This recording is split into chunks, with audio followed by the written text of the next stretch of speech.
Well, good evening, everyone. I want to welcome everyone to the Grand Canyon Historical Society's virtual outing for this Tuesday, December 9th, 2025. And this evening, we are pleased to welcome Robert Lauzon, who is a CPA. He is the Grand Canyon Historical Society board member and treasurer. And in keeping with the holiday spirit, holiday theme, we're going to have a real family-oriented presentation about his family, which is a pioneer family, Romance on the Rim, three generations of the Bass and Lauzon pioneer family. The Grand Canyon Historical Society mission statement is that we celebrate and promote the study and preservation of the Grand Canyon region's cultural and natural history for the education and enjoyment of its members and the public. And in addition, GCHS is the official National Park Service partner at the Grand Canyon for interpretation and educational services. Consider becoming a member. The dues are only $35 a year, and we are an all-volunteer organization.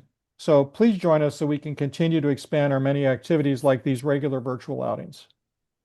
You can go to the Grand Canyon website, grandcanyonhistory.org, click on Join or Donate at the top of the homepage. Super easy. So I'm going to, without any further ado, turn the program over to Robert. Thank you, Tom. I appreciate the opportunity to be able to present some of my family history. My family has had a unique relationship with the Grand Canyon. Many people come to the Grand Canyon on their honeymoon, but my family actually started their romance there. My great-grandparents, my grandparents, and my mom and dad all met at the canyon. And so their lives began with romance, and what we call it, instead of romancing the stone, they romanced the canyon. So I'll be sharing the history about that. William Wallace Bass is he was born again in Shelby, Indiana. He moved to New Jersey after the death of his father. His father had died of yellow fever in a mining camp in Sacramento after sailing around the Horn to join the California Gold Rush. W.W.I. Bass learned the carpentry trade and worked as a dispatcher in the New York elevated trains until he was advised by his doctor at age 27 to move to an arid land for his health. Interesting little fact here is the doctor who told him that he wouldn't live but 10 years, he outlived his doctor. So anyway, the Southwest health was very profitable to him. As he came west, he began to explore looking for gold. In the 1880s, gold and silver were quite a commodity to be gained in the Southwest, and there was lots of places to go. He traveled around the Southwest and arrived in Williams in 1883. And in the fall of that year, he was introduced to the canyon by some Havasupai Indians. And in 1884, he established a camp at Havasupai Point, 27 miles west of the current village, and began to explore and prospect for ore. Although being raised in the comfort of the East, he adapted quickly to the life of hardships and lacking creature comforts. What we've seen here, this is his exploration. The next picture this is Bass Camp in the 1880s. The man in the middle is Thomas Moran, who spent quite a bit of time at Bass Camp, and later one of the points in the canyon was named after Thomas Moran. Also, George Wharton James was another individual, a famous author, and he traveled as well out to Bass Camp. To my left here that's George Wharton James, and then Bass is a little guy right over here. You can see imagine going down into the canyon on these little mules, and but people paid to come out and explore the canyon. And back then, the canyon wasn't very well known, and so Bass had to work at getting more people to come out. He would go back east and take lantern slides, and you can see by this slide, he actually got an actor to pose with him, and when he would go on his tour in the east, and of course this is not Buffalo Bill, but it was just an actor who looked like Buffalo Bill who would attract attention. So in the 1880s, 1890s, America did not know much about the West, and so Bass had to really work at bringing tourists willing to take the train all the way out from the east, and then they would land in Williams, and then he would take them by a road 60 miles up to Bass Camp from the where the train ended.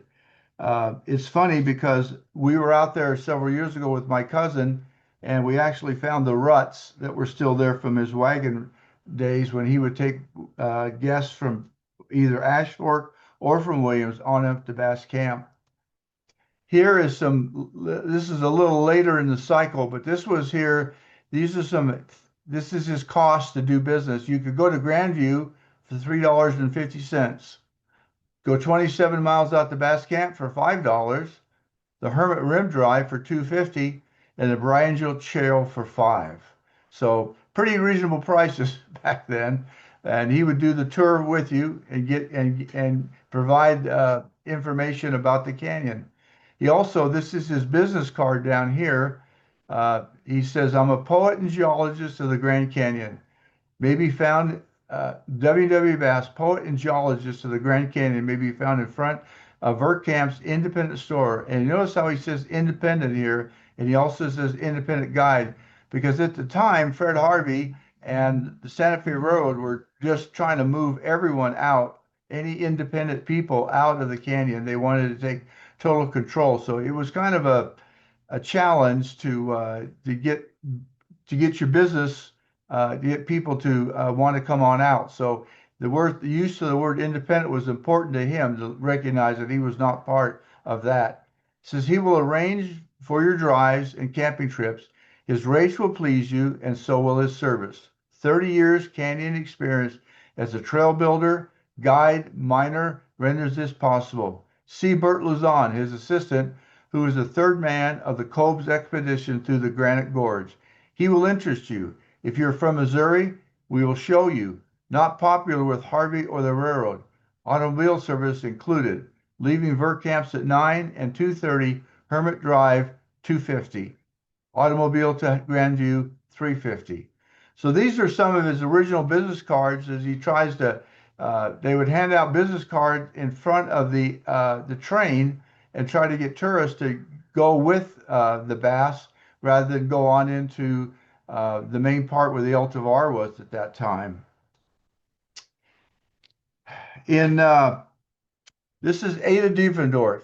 This young lady Ada was born in August 29th, 1867 in Charlottesville, New York, 170 miles from where Bass was working on the elevated trains. Ada was a talented musician, graduating from Boston Conservatory of Music, playing piano, organ, and violin, in addition to being a school teacher. And at that time, the Boston Conservatory of Music was considered the Juilliard for music for people who wanted to do piano. So she was a very gifted lady. But at 26 years old, she was kind of considered a spinster by then.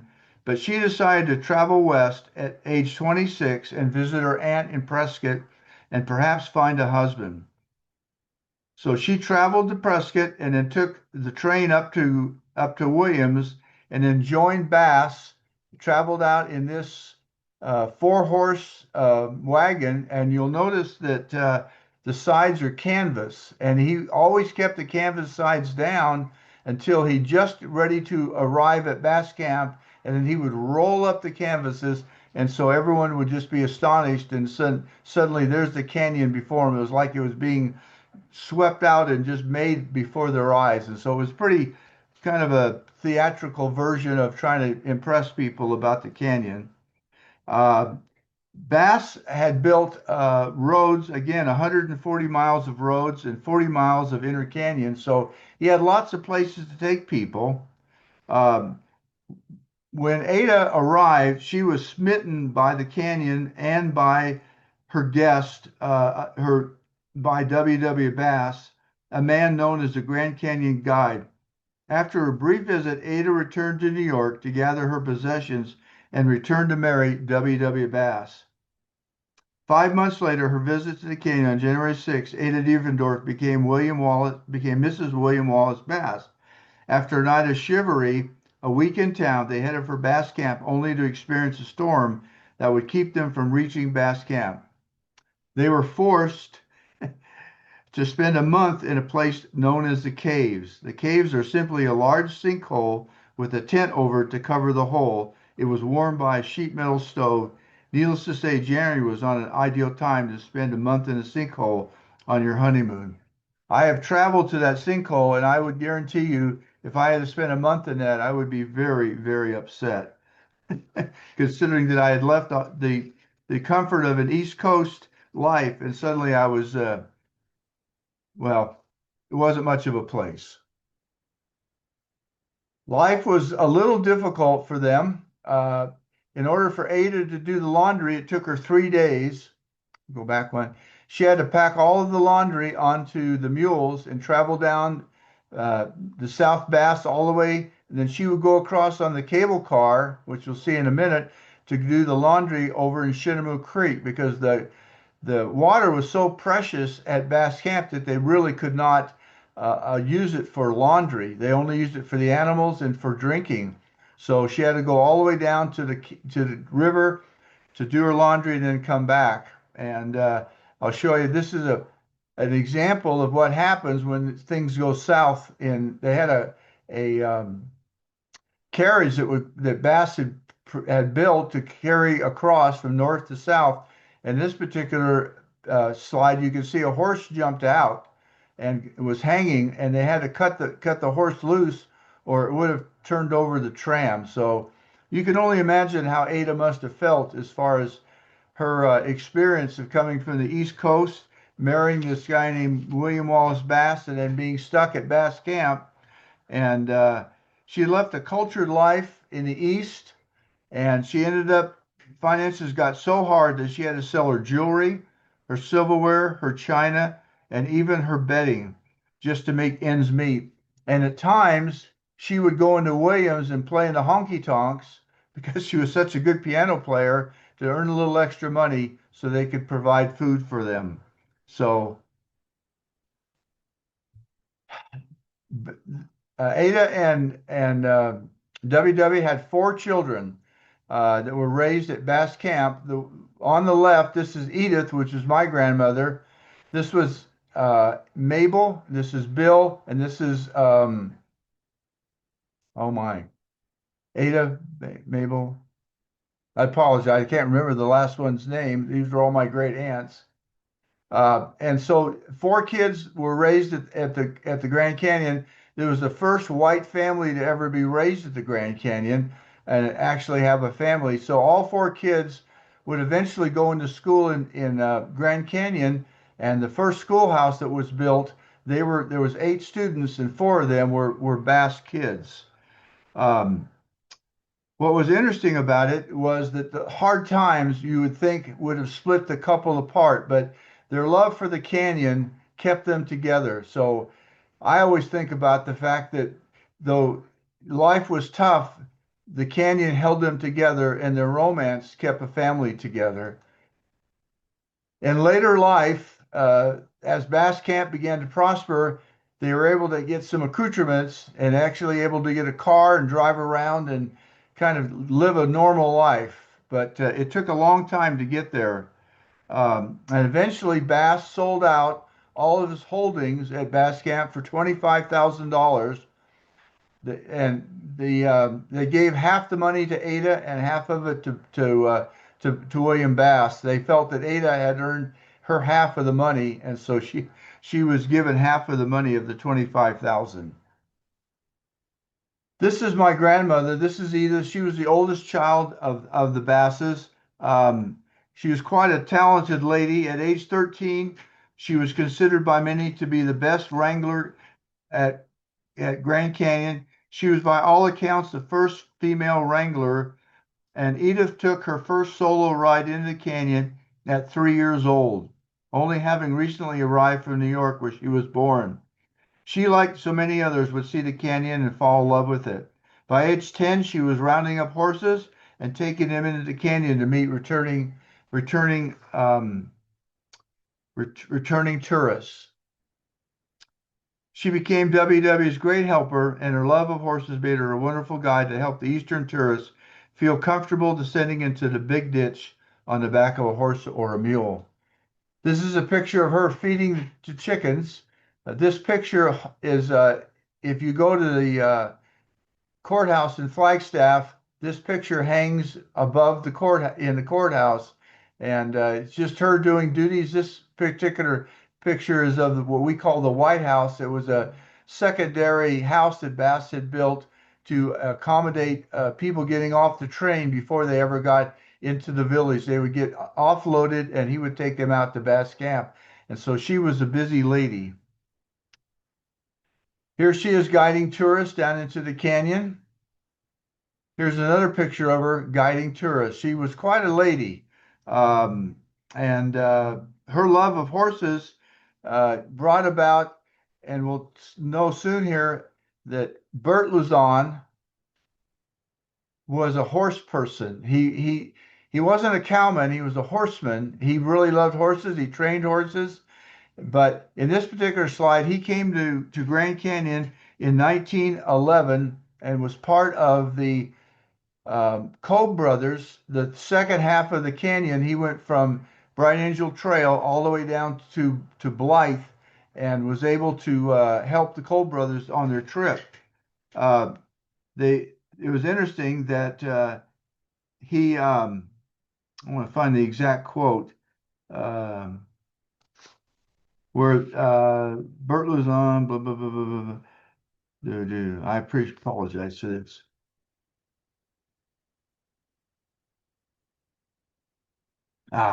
I'll get it. I'm sorry. Here we go. This would be the most dangerous part of the river, covering the most difficult rapids in the way to Needles. Emery Kolb had said to Bert, though inexperienced, our nervy Bert rowed Ed's boat over to us. Ed could hardly speak, but he said, I'll shake your hand. Bert jumped into the river to save one of the boats that had pitched Ellsworth out. So he later became, after working with the Kolb brothers, there's another picture of them on the river. Here's one more. There's the Defiance. There's Bert. He also became the custodian of the Bright Angel Trail. Back then, the Bright Angel Trail was owned by Cameron, and so he would charge everybody to go up and down the trail. And Bert was a custodian. He did all the collecting of all the money that would be for people to travel up and down the BA. I still have some of his journals with some of his entries in it that show how much people provided and how much he turned over to Cameron. He later became, and here's a picture of Bert when he would be in front of the train to try to get people to go to Bass Camp rather than going into the Fred Harvey facilities. He fell in love. He worked for Bass. This was Bass. He fell in love with Edith Bass, and the Basses weren't real happy about Bert's romance with Edith. And WW wrote to Edith, I sent you away to stop this foolishness that has been going on around here for a long time. I intend to stop it while I have a right to and see fit to go on with this deception. It is all your own risk and not mine. If I find out that you wrote him a word I write, I will discharge him at once and send him to you and send for you to come home. He wrote again, and another one, Ada wrote, I would not like to write to Aunt Essa that my daughter was in love with the hired hand. Just an ordinary stage driver, 8 to 10 years older. Papa is mad. He said he won't send any more money if you keep on writing, so you better cut it out until you've gotten an education. Well, their romance did not stop because of the threats, and they were later married on in September 21st, 1916, they were married, and the next year they pioneered a 160-acre tract of land under the old Homestead Act of 1862, and this is the old ranch house that still is on the property. This ranch house was the first um, schoolhouse in Grand Canyon, and in it there was a room right here where the school marm, where the teacher, where the students would be. There's a little bedroom in the back, and on this side there was a kitchen. So Bert, after the school had so many students had come that this was too small, that Bert bought it for $50 and took it down and by wagon hauled it from Grand Canyon out to the Ebarby Ranch, which is 22 miles west of the village. So, and we still have the property, we still have the ranch house, and we're we're blessed to have a tract of land next to the Grand Canyon. We're 2 miles from the rim of the canyon. When Bert died in 1951, a Flagstaff newspaper featured Bert's picture on page one. It said, "Famed Grand Canyon Ranger passes away. I wonder what WW would think about him, the man they called the hired hand." He became quite an individual, but their romance was based on the canyon and horses. And so that was the second romance, was Edith and Bert. Here's a picture of them going to town. And in this picture, there's Edith, Bert. This is my uncle Hubert, my Aunt Dolly, and this is my dad right here, Loren, who's also known as Tiny Lauzon. This is a picture of Bert. He went on to become a ranger in 1931 and refused to be promoted, having to go to other national parks. So he stayed a ranger for 20 years at Grand Canyon. It was simply quite a historic figure to be able to share stories with others at the canyon. This is a picture of my dad. This is you can see they liked horses. This is always a funny picture to me. I don't know if you remember Rosie and if you ever read Rosie and the Rustlers. It's a kid's book. I remember reading to my kids. These big hats are awful funny looking, but so this is my dad, this is Hubert, and this is my Aunt Dolly. So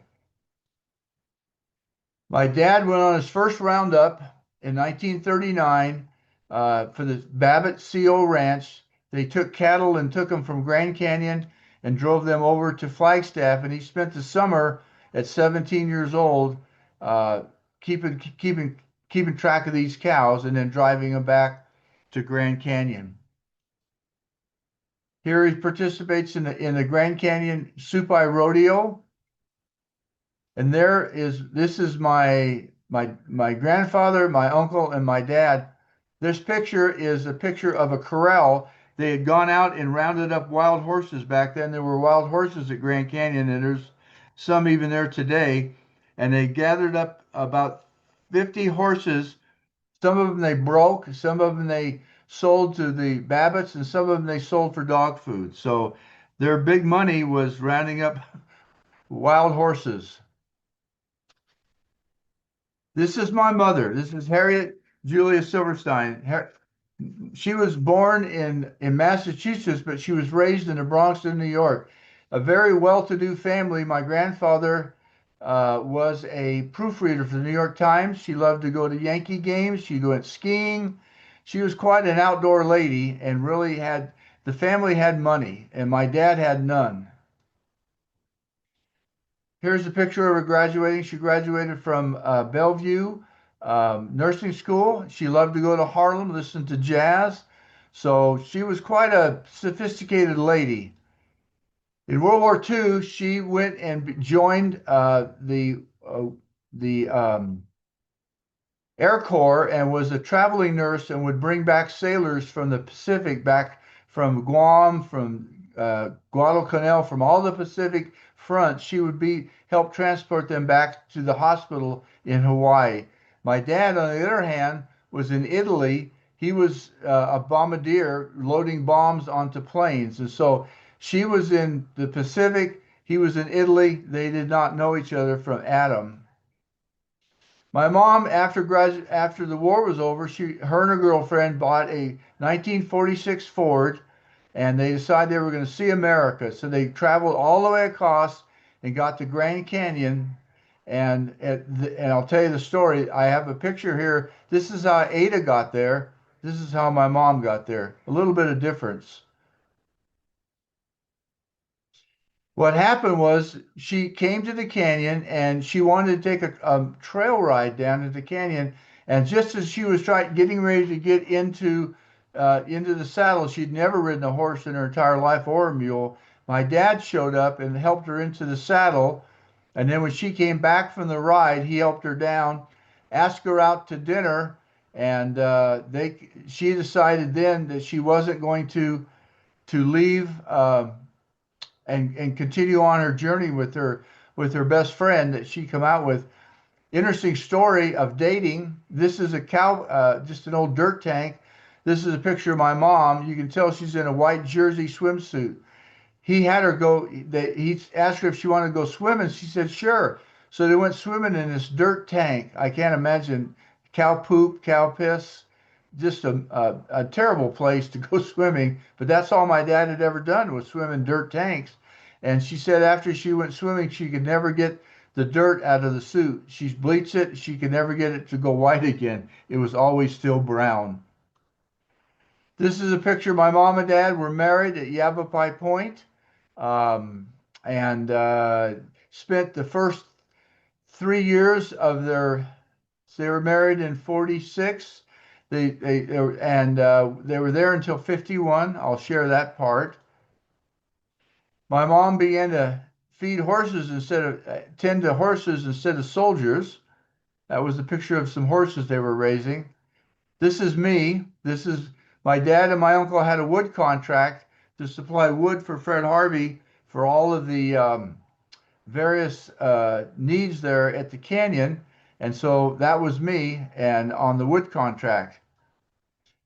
In 1951, I developed polio, and I was forced to, our family was forced to move to south. We moved to Wickenburg to be closer to the doctors in Phoenix. And so we left the canyon. We were living on Avenue B. My dad was working for Fred Harvey in the transportation department. My mom was working as a nurse at the canyon, but we couldn't stay because of my polio. So eventually we had to go to Wickenburg.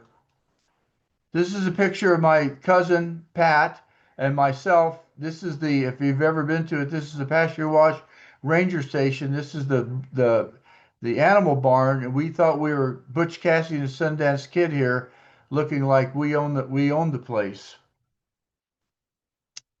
This is where the story ends of romance at the canyon.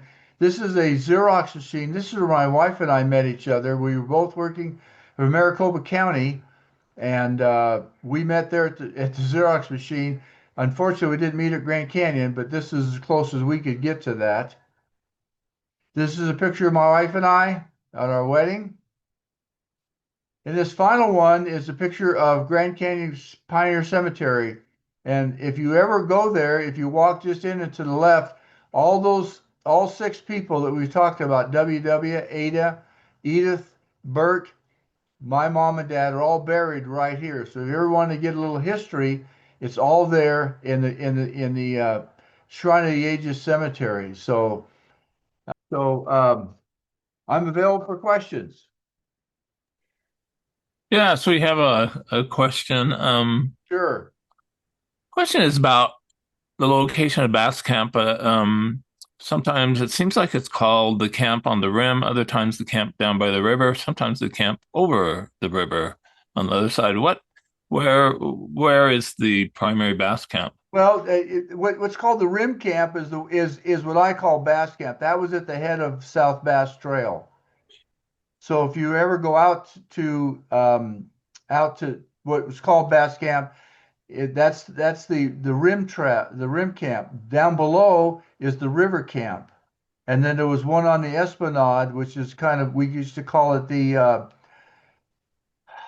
Nooner camp. So there were 3 different camps, one on the rim, one at the Esplanade, and one at the river. Right. Thank you.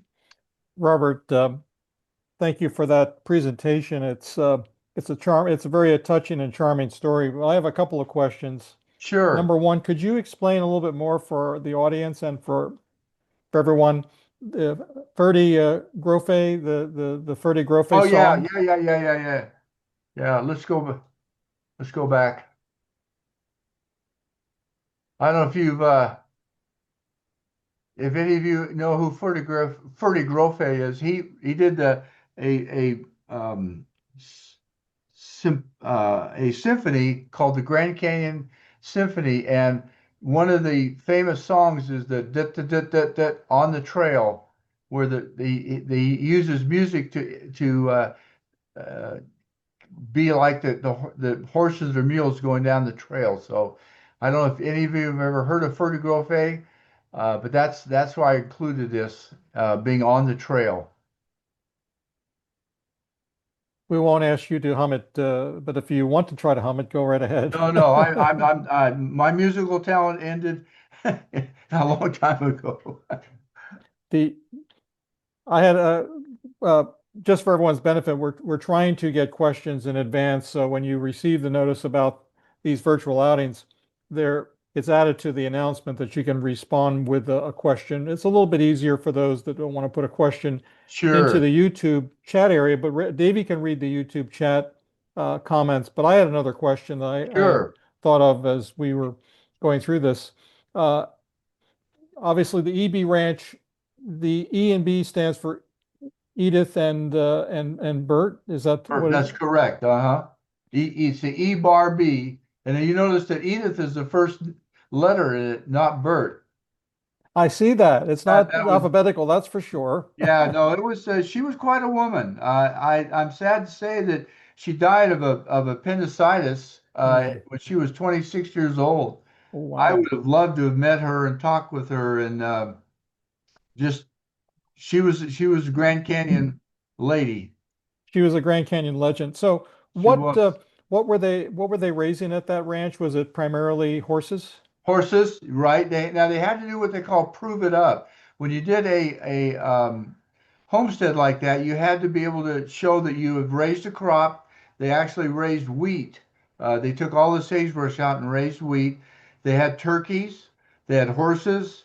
They had some cows, but not much. And so you had to prove it up. You had to show that you've improved the land. And Hmm. so you had to build fences all the way around the property, and you had to have a house on it. You had to show that you really had made a homestead and not just a bunch of dirt. So he was quite active in getting all that done, and then finally he had to present that to the Department of Interior, and they approved it. And we have what's called a patented deed, which is the highest level of deed you can have, is one that was patented out of the Homestead Act.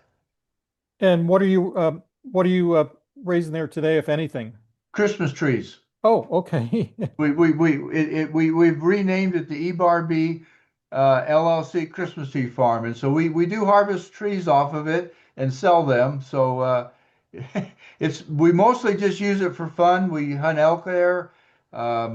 We just enjoy going up there. It's no cell service. No, you're completely isolated. So when you're out there, it's complete quiet. So people come out, they point to the tree they want, and then you have a ranch hand cut it. We're the ranch hands. You're the ranch hand. We Okay. tell them what size we tell them we ask them what size they want. So they don't get to pick it. We'll just ask what size they want, and then we'll cut one for them. And you sent me pictures from there. I think you were there Thanksgiving. I was, yeah. And Very we nice. cut a tree that cut trees then. Yes, we did. So the other question I had that you didn't touch on as much as we've chatted about is Lauzon actually that came in, your father came in, um, well, I'm sorry, Bert came in from the Lauzon family. And the Right. Lauzon family, which is not covered, it's not as a pioneer family like Bass, but the Lauzon family, you told me, is a French Canadian descent? That is correct. FC Lauzon was came down from Quebec Mm-hmm. and settled in Montrose, Colorado. And Uh-huh. uh, he thought that they could build a tunnel from the Black Canyon of the Gunnison all the way through 5.5 miles of solid rock and bring water into Montrose. And they laughed at him and called him the crazy Frenchman.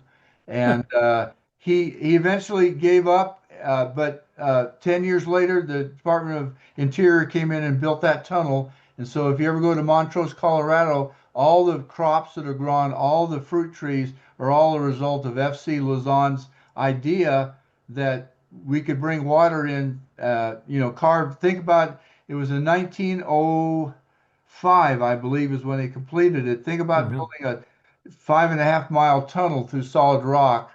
But what's interesting about FC is that he went to Alaska in the hopes of finding the gold rush. And so again, my family's all seeming like they're always looking for gold.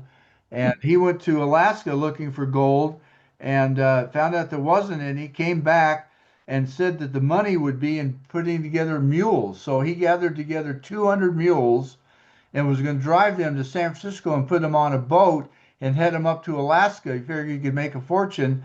And just a week or so before they left, some rustlers came in and took all the mules and completely took everything away. And we always laugh. The family history is that we think it was the Butch Cassidy and Sundance Kid that stole the mules, but we don't ever know for sure. But part of the family lore.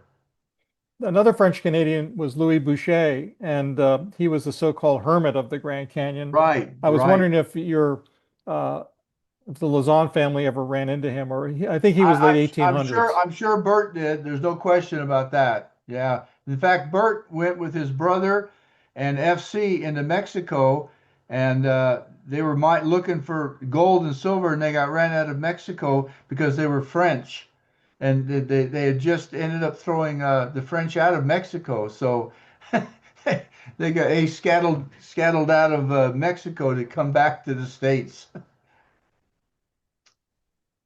Well, again, a fascinating story. I do appreciate you showing the Grand Canyon Pioneer Cemetery. Sure. Obviously, I have my family member commemorated there. So Right. we share that resting place with Sure our do. family members. And I really, really appreciate you, Robert, giving us a warm story, for a family story for the holidays. I love genealogy, and you've done a great job documenting it, some wonderful photos.